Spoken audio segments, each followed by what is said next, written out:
ছাত্র জনতার ঐতিহাসিক গণ অভ্যুত্থানে ফ্যাসিস্ট আওয়ামী লীগ সরকারের পতনের ১ বছর পূর্তি উপলক্ষে মুন্সিগঞ্জের সিরাজদি খান উপজেলা বিএনপি ও এর অঙ্গ সহযোগী সংগঠনের উদ্যোগে একটি বিজয় র্যালি ও সংক্ষিপ্ত আলোচনা সভা অনুষ্ঠিত হয়েছে। বিস্তারিত থাকছে হাবিব হাসানের প্রতিবেদনে।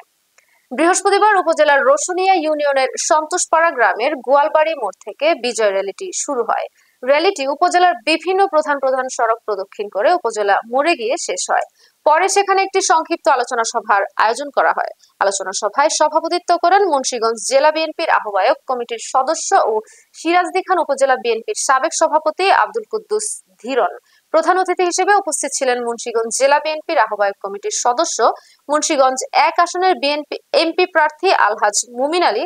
আরো উপস্থিত ছিলেন বিএনপি এবং এর অঙ্গ সহযোগী সংগঠনের বিভিন্ন পর্যায়ের নেতাকর্মীরা।